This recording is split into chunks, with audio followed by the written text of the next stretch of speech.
kicking back and doing Shabbos the way it was meant to be done. If you'd like to join us, take a load off and put your feet up.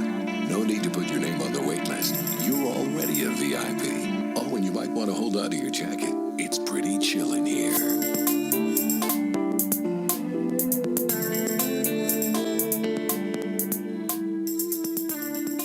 Well, welcome back to the continuation of our first recording. And on this portion of the show, you'll hear more about who Matt is. And so thank you for listening and enjoy the show. Yeah, so let's hear all about you, Matt. Right. I think our audience wants to know. Well, I grew up out in West Texas. Originally, I grew up on a farm, and my parents and my grandparents were cotton farmers, but my story is really complicated and a long one. I come from my blood parents. I come from a broken home, and my mother was married to 3 different husbands during that time, and we moved around a lot. By the time I can relate to the moving thing, because by the time I was 20, I think I'd moved 25 times or something in my life. So, and we moved around because the rent came due, and we were poor, and we struggled financially, and my real mom used drugs, and I used to pray every night that back then I called him the Lord or God, would send me a good father, a good man, and to show me how to be that, and he did. He sent me my great grandfather, and he was my first mentor and the first person that showed me what it was to be a godly man. And then later on, he sent me Gabe, which became my best friend, and his dad, Alvin, which is who I call my dad today. So I grew up kind of with a troubled past. I've got lots of scars, and bad things happened to me during that process. Isn't it funny though how you're recalling your story of growing up, but you can actually point to the fact that you were looking for a godly person to follow, somebody that can set the example for you, right? And studies have shown that even if a father is not really all interactive with their children, the fact that the father is there in the home and sets the standard as far as discipline and so forth, in a good way, right? Because you don't want to be abusive, but studies have shown that kids grow up, better able to handle adversity and challenges in their lives because of that. And funny you should say exactly what you just said, because I think that really actually complements that study. I mean, and I don't know if you've ever heard of that study before, but it's something that I heard on a presentation that I was listening to. Yeah, I've heard similar things. And also, I think for me, I think everybody has this call. Yahuwah has put this call and this longing, this hole in our lives, and a lot of people ignore it. And I think that we're all called from the time we're small children. He's calling us, and he's trying to get us to come to him. And some people ignore it, and I think unfortunately, if you ignore that call enough, you don't hear it anymore. And I think there's a lot of adults walking around that have ignored him so long, it's very hard for them to hear him. Well, yeah, on top of that, I think a lot of the people that are actually, will call themselves believers, I'm not judging anybody, but I can definitely see people that are happy and people that are not, right? And the biggest question that everybody gets or gives me, or maybe in the past will ask me, is like, well, so you're a believer, you must have given up a lot of stuff, And to be honest with you, Yahuwah really takes stuff out of you that it's not of His will. Does that make sense? Sure. My wife and I, we still enjoy jazz. You and I, we've talked about.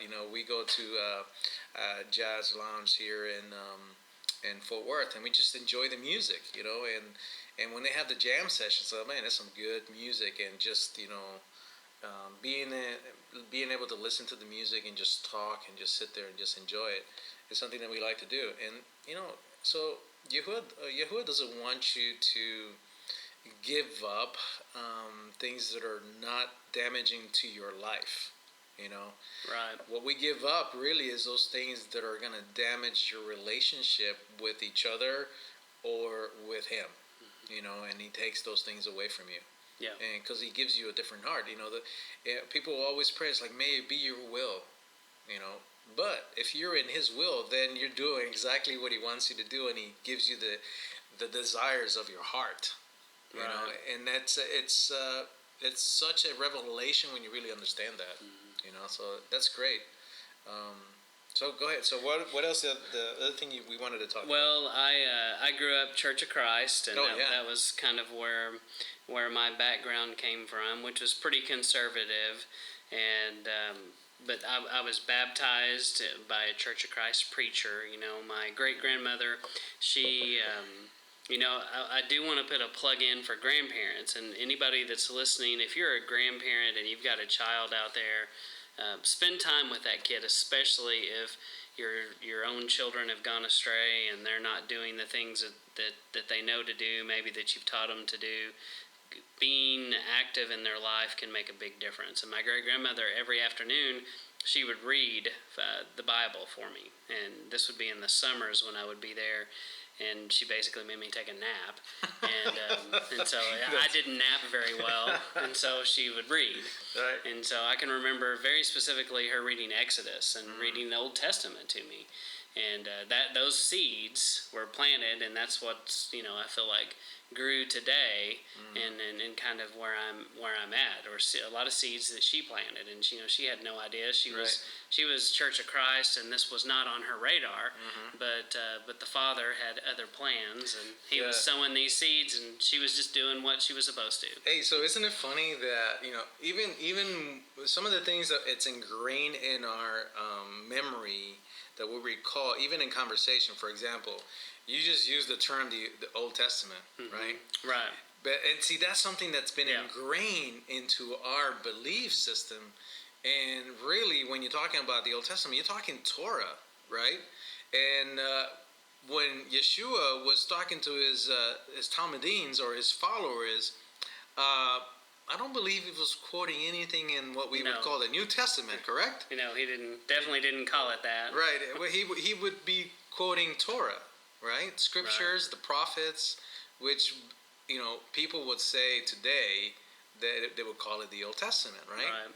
But it's really the Torah is what he's quoting, Scripture, and it's something that I had that revelation a long time ago. And it kind of creeps into our lives sometimes. Well, unfortunately, in essence, we've been brainwashed. And, pretty much. I think so. And it's a form of that, and most people don't even realize that it's happened. And we didn't realize that it happened until you start researching it. And I think if you get anything from what we're trying to say is, look these things up. Look up His name. Look up Jesus and how it derived from Zeus and the connections that go with that, and just like what Jose was saying about the two testaments, so to speak, and research the canon. There's just so many things, and I think you have to have a desire and a hunger and thirst to go after some of these things, right? And you'll find answers, but you have to be willing to, just like what you said, your normalcy bias. You got to be willing to lay that down, and it's hard. It stretches your brain. It hurts. Well, before we go to the next question, kind of give us a little bit of insight on your background. I just wanted to add one more thing about what you just finished saying, and that is that this podcast that we're putting together, this being our first basically introduction, I think it's fair to let them know it's like we are going to be tackling some of those very, very, I would say, controversial topics. Sure. And I was listening to this Jewish Messianic rabbi this week, and he says, you know what? The truth divides, And when you look at what's happening in the world today, if people would just listen to the truth, okay, and start making up lies, and start listening and following the truth, and do the right thing, some of these issues would go away. Right. Okay, so but we are going to be tackling those. And so fair warning, That's it's right. coming, and we're going to be going in debt and pretty deep. So That's right. Listen at your own risk. yeah, exactly. Well, and when I grew up, I went to a Christian school, and I had my whole life thought, this I had arrived, and I was so excited about going to this Christian school because I thought, this was a Christian college, and I thought, wow, for the first time in my life, we're going to get deep. We're going to really get into the Word and find out what it means and go deep into it. And I remember sitting in these Bible classes going, this is lame. This is terrible. I already knew all of this before I ever got here, and you're just giving me more milk. Yeah. I've had, by that point, 18 years of milk, pretty much. I was ready for something else, and I didn't get it there. Okay, so, it's funny what you just said, because you remember that conversation we were having about subliminal messages, right? And how people tend to wake up when they realize what they've been telling them, what they've been actually doing or following or reading or whatever has been misleading, right? Or there's a message behind the message that they don't see until somebody brings it up to their attention, right? And that's what happened to me. But you said something in regards to the belief system, right? And for example, the story that we've always been told is about Noah's Ark, right? How many animals went into the ark? The story. Well, no, hold on for a second. What you recall from what they were teaching us, or before we knew what. Right. Before it was. We animals. Always heard 2 by 2. Right, 2 by 2 what? Of everything. Of everything, right? But what's the real story? It's 2 by 2 plus. What's the other one? The clean animals. Exactly. So there was actually. There's 7. Exactly. I was thinking 7 pairs. Exactly. So it's more than what they've been teaching us. So we've been missing half the story.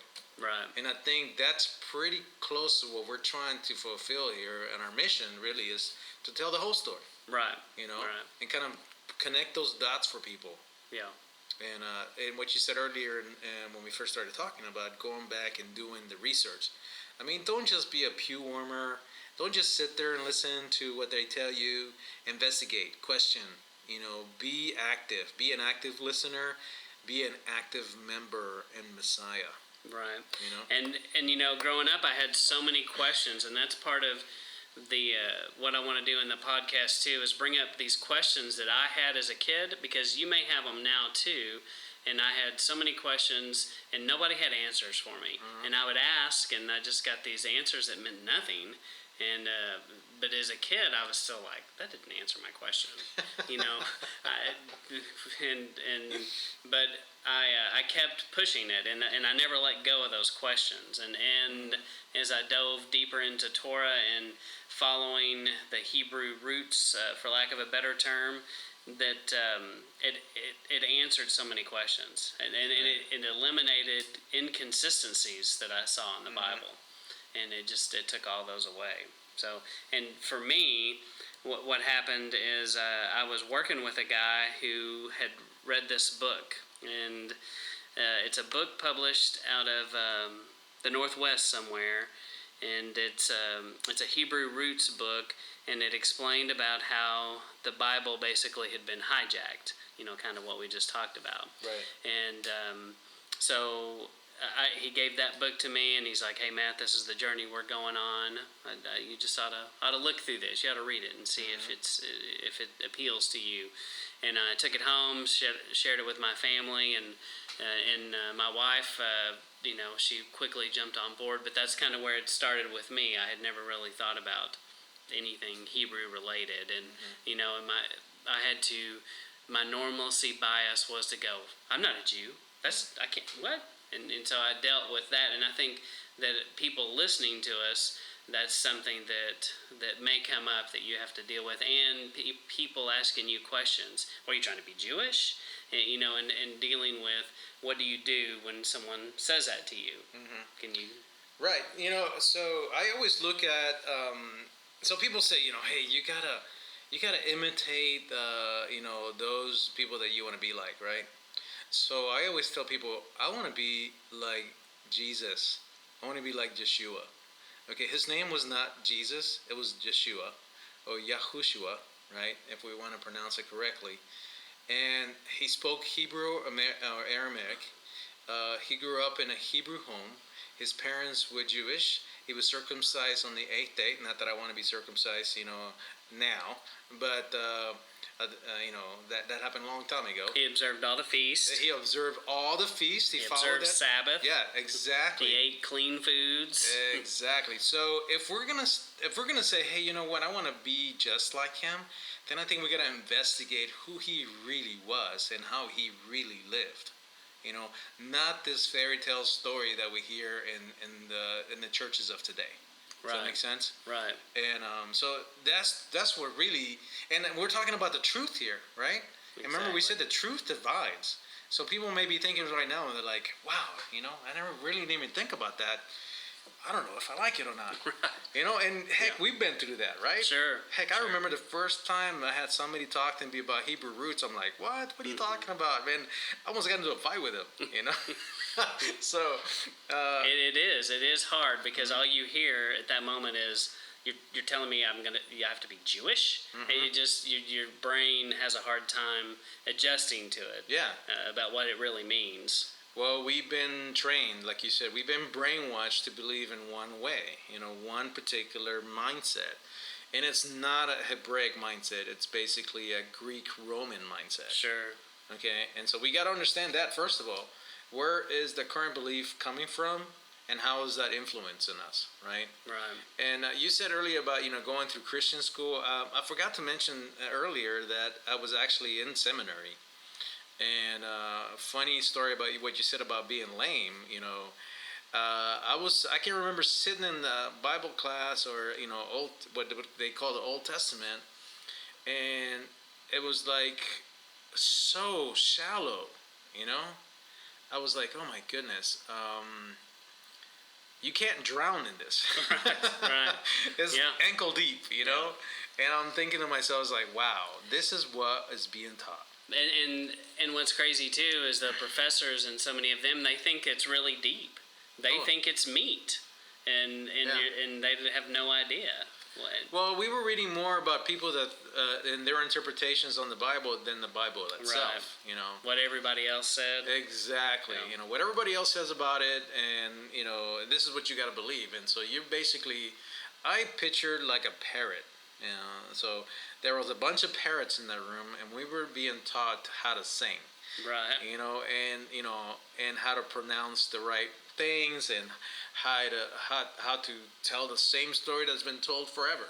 And you probably probably where we shared experience was Greek was emphasized. Mm-hmm. Everybody was taking Greek, and that made you really cool on that scene if you took Greek classes and you started understanding the Greek. But right. I really think they missed the boat. Well, they were right about going back to the origin language. Mm-hmm. They just didn't go back to the right one. Right. Well, there is a Hebrew class that you take, but mm-hmm. It's again.